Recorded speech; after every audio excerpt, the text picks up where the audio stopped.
दोस्तों इस वक्त की बहुत बड़ी खबर निकल करके आ रही है कि अमेरिकी वॉरशिप्स पर स्ट्रेट ऑफ हॉर्मुज में भयानक हमला ईरान ने किया है। 2 मिसाइलों से ताबड़तोड़ हमले किए हैं। क्या कुछ हुआ है, सीधा भरत जी के पास चलते हैं। आज की सबसे बिग अपडेट ये कि ये जो है स्ट्रेट ऑफ हॉर्मुज है और इसमें अमेरिकी युद्धपोतों ने भीतर घुसने की कोशिश की। अमेरिकी युद्धपोतों ने इसमें भीतर घुसने की कोशिश की प्रज्ञा जी, और ईरान ने मिसाइलों से अमेरिकी पोत के ऊपर हमला किया है। लेकिन कुछ जादू ऐसा हो गया है कि पाकिस्तान डिप्लोमेसी की पीक पे पहुंच गया। जो जमीन पे गिरा हुआ था, गड्ढा खोद के उसके भी अंदर था, वो अचानक पीक पे पहुंच गया और सब लोग ऐसा देख रहे हैं कि यार पाकिस्तान, अरे बाबा ये कहां पहुंच गया पाकिस्तान। इन्होंने ऐसा पुश करा ISPR से और बाकी अपने मीडिया से, विच इज लार्जली कंप्लायंट। वो कुछ वहां की मीडिया कुछ नहीं बोलती, तो उसको बोल बोल के कि यार देखो अब तो पाकिस्तान ने ये कर दिया। पाकिस्तान जैसी डिप्लोमेसी किसी की नहीं। पाकिस्तान का जो आउटरीच प्रोग्राम है, जो इसमें पूरे मामले में यही आसिम मुनीरी है जो डोनाल्ड ट्रंप को बोलेगा कि डोनाल्ड भाई आप यहां पे बैठिए, और उसको बोलेगा मसूद पेजेश्कियान को मसूद भाई आप यहां पे बैठिए, मैं करवा रहा हूं आपकी दोस्ती। इन्होंने इस तरीके से पोर्ट्रे करा। जो राजनाथ सिंह ने कहा ना कि अनप्रेसिडेंटेड होगा, बिल्कुल होगा। मैं सेकंड करता हूं राजनाथ सिंह को, अनप्रेसिडेंटेड होगा क्योंकि ऐसी शिकस्त देंगे भारत को कि याद रखेंगे आप लोग दोबारा व्हाटएवर जो भी आपके साथ हुआ है, अनप्रेसिडेंटेड चीजें होंगी। भारत में पाकिस्तान की दिफाई सलाहियत का खौफ चल रहा है। अमेरिका ने पाकिस्तान के F-16 तैयारों को अपग्रेड करने की मंजूरी दे दी है। पाकिस्तान को चाइना से J-35 भी मिलने वाला है। तुर्की से जदीद तरीन 5th जनरेशन ड्रोन आने वाले हैं। कान 5th जनरेशन तैयारे भी मिलेंगे। JF-17 थंडर और J-10C के साथ पाकिस्तान को खित्ते में दिफाई बर्तरी हासिल हो जाएगी। इंडियन तज्जियाकार। जबकि दूसरी जानिब सालसी तकरीबन बढ़ चुकी है, जंग फिर शुरू हो चुकी है। ईरान ने अमेरिका के बहरी जहाज पर अटैक कर दिया है। दोनों मिसाइल सीधा जाकर शिप को लगे। सिर्फ एक इस हमले से ऑयल प्राइसेस ऊपर चली गई हैं, और वो भी $5 से $7 फी बैरल। दुबई में शदीद धमाकों की आवाजें। ईरान ने 4 क्रूज मिसाइल दागे, 3 हमने इंटरसेप्ट कर लिए, चौथा मिसाइल समंदर में जा गिरा। UAE का दावा, जबकि बाज ओपन सोर्सेज का कहना है कि चारों मिसाइलों ने दुबई और अजमान रीजन्स में कामयाब इम्पैक्ट किए हैं। F-16 को लेता हूँ कि उसको थोड़ा सा मॉडर्नाइजेशन हो रहा है, और वैसे कल मैंने खबर दी थी कि J-35 भी खरीदने जा रहे हैं इस साल, और टर्की का कान भी वो खरीदने जा रहे हैं जो कि 5th जनरेशन है।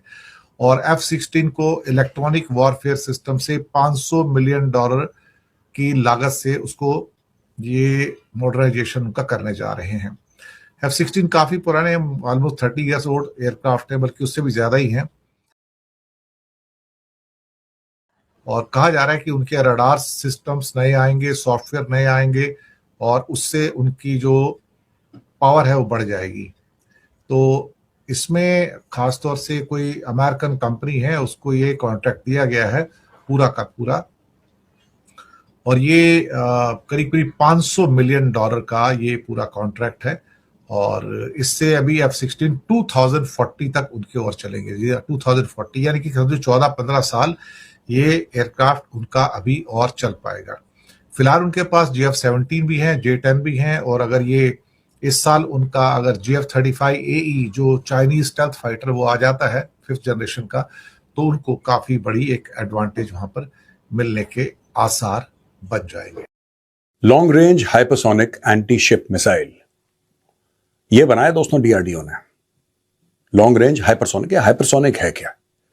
Hypersonic is more than 5 times the speed of sound. Supersonic कहते हैं, faster than the speed of sound is supersonic. 5 times the speed of sound या उससे ज्यादा हाइपरसोनिक है। ये जो मिसाइल है दोस्तों, कहते हैं कि 1500 किलोमीटर तक इसकी मारक क्षमता है। Mach 5 तो इसकी एवरेज स्पीड है, it can go up to Mach 10, यानी कि 10 गुना ज्यादा, 10 times the speed of sound. और ये इट्स अ ग्लाइड व्हीकल। इसकी खासियत यह है कि ये वीव करती है हवा में, ये अपना डायरेक्शन बदलती है। रडार को अगर रडार में दिख भी जाए, एक तो उसकी स्पीड बहुत ज्यादा है, एवरेज स्पीड बता रहा हूं Mach 5, ये Mach 10 तक जाती है। अब आप ये पकड़ लीजिए कि Mach 7, Mach 8 पे ये मिसाइल जा रही है, और हजारों किलोमीटर प्रति घंटे की रफ्तार से ये दंदनाती हुई अपने टारगेट की ओर जा रही है। और ये मिसाइल जो है वो ऐसे नहीं है कि एक फ्लाइट ट्रेजेक्टरी है उसकी, नहीं, ये चेंज कर रही है बीच में, ऐसे it's shifting. It makes it almost impossible to get this missile. ये जो मिसाइल है ये इतनी ज्यादा खतरनाक है दोस्तों, इतनी ज्यादा खतरनाक है कि दुश्मन के लिए एक्सेस डिनायल, एरिया डिनायल, ठीक है, एक्सेस डिनायल, एरिया डिनायल, इस रोल में ये मिसाइल बहुत कामयाब है। अब मैं आपको 2-3 सिनेरियोज पेंट करके बताता हूं कि ये कैसे काम आएगी। पहली चीज तो ये है कि ये स्टैटिक टारगेट और मूविंग टारगेट दोनों को एंगेज करती है। स्टैटिक टारगेट वो टारगेट हो गया जो कि बिल्कुल एक ही जगह है, स्टैटिक है, वहीं पर है, हिल नहीं रहा। मूविंग टारगेट वो टारगेट हो गया जैसे कि एयरक्राफ्ट कैरियर है, कोई डिस्ट्रॉयर या फ्रिगेट या मिसाइल बोट, कुछ XYZ, उनको एंगेज करता है। अगर आप इसको अरेबियन सी में देखें तो पूरी पाकिस्तान की नेवी इसकी जद में है और कहीं जाने की जरूरत नहीं है, कहीं भी जाने की जरूरत नहीं है। इंटरनेशनल वाटर्स से आप इत्मीनान से पाकिस्तान को एंगेज कर सकते हैं, पाकिस्तानी नेवी को। ये कराची पोर्ट से आगे नहीं जा पाएगी, पोर्ट में ही रह जाएगी नेवी, ये पोर्ट में ही रह जाएगी नेवी। आपको कहीं जाने की जरूरत नहीं है, वहीं पे बैठे बैठे बटन दबाया, थैंक यू। अगर आप अपने ईस्टर्न सीबोर्ड की तरफ चले जाते हैं तो यह मिसाइल काम आएगी चाइनीज नेवी के खिलाफ। Let's be very categorical and clear, हम ये बना क्यों रहे हैं मिसाइल्स ना। लोग झिझकते हैं ये बातें बोलने में कि नहीं भारत ने एक मिसाइल बनाई है, ये टेक्नोलॉजी, और टेक्नोलॉजी ठीक है, वो DRDO वाले समझ लेंगे टेक्नोलॉजी, हम बना किसके ले रहे हैं, right? Primarily China and China's extension Pakistan. Pakistan की अपनी कोई दोस्तों सॉवरेनिटी नहीं है, अपनी कोई पहचान नहीं है। जो पैसे दे देता है उसके लिए पाकिस्तान लड़ लेता है। यहां पे हम बात करेंगे पाकिस्तान और चाइना की। ये कल्यूसिव थ्रेट जो है ना, जिसके बारे में आर्म्ड फोर्सेस बड़ा, आप किसी भी सीनियर जनरल्स को या एडमिरल्स को या एयर मार्शल्स को कभी भी देखेंगे, वो जरूर बात करते हैं कल्यूसिव थ्रेट की। कल्यूसिव थ्रेट क्या है? Collusive threat is that China and Pakistan getting together to wage war against India, and this is a scenario जिसके लिए आर्म्ड फोर्सेस ट्रेन करती हैं कल्यूसिव थ्रेट। क्योंकि करेगा, चाइना को सिर्फ एक बैंक ट्रांसफर करना है, पाकिस्तान के अकाउंट में पैसे डालने हैं, पूरा पाकिस्तान एक्टिव हो जाएगा, पूरा पाकिस्तान एक्टिव हो जाएगा पैसों के मामले में।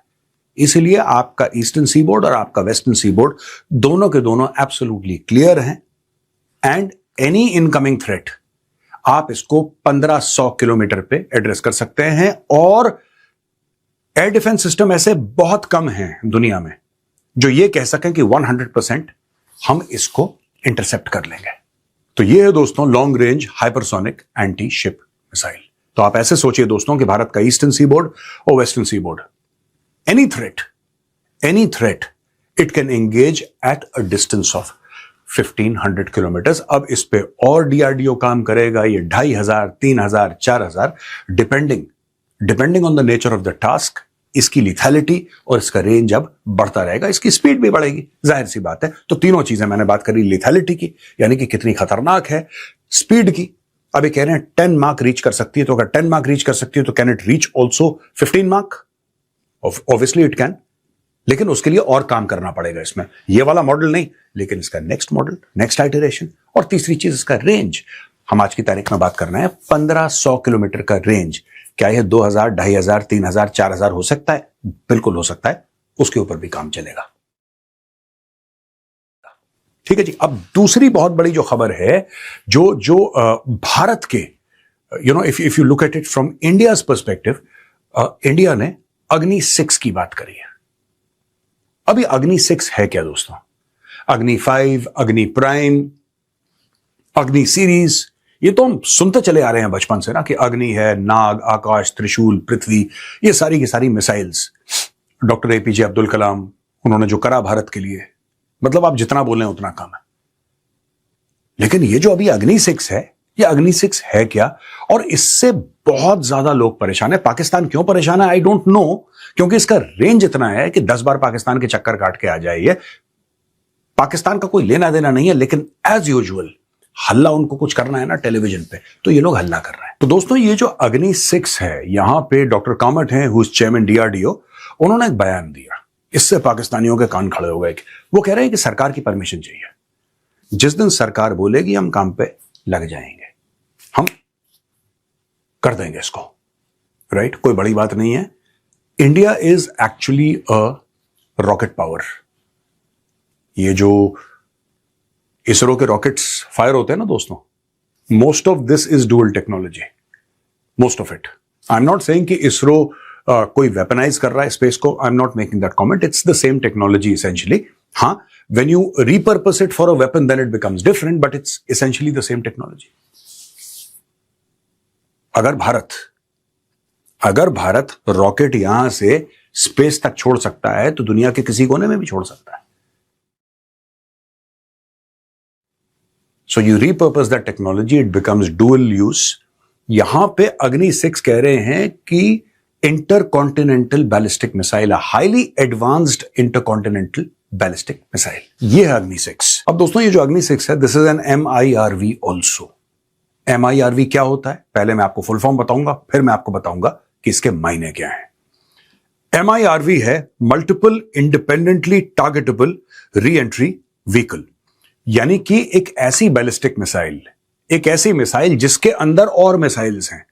आपने एक अग्नि 6 को फायर किया, सिंगल अग्नि 6 को, ये गया स्पेस में, वहां से री एंट्री ली इसने, नीचे आया और उसके अंदर से 2, 3, 4, 5, 6 अलग अलग मिसाइल्स निकली, फुली न्यूक्लियर केपेबल, और वो अलग अलग टारगेट्स को जाके हिट कर रही हैं.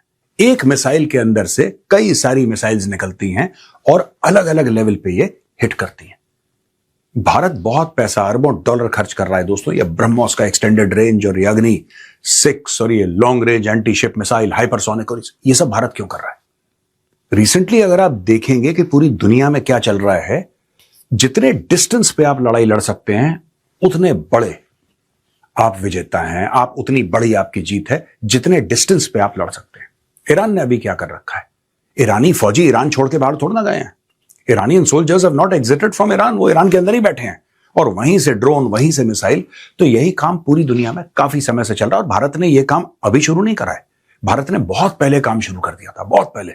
और ये सारी की सारी टेक्नोलॉजी जो दोस्तों है, ये इंडिजिनस है, आत्मनिर्भर भारत, यानी कि भारत में बनी हुई ये टेक्नोलॉजी है.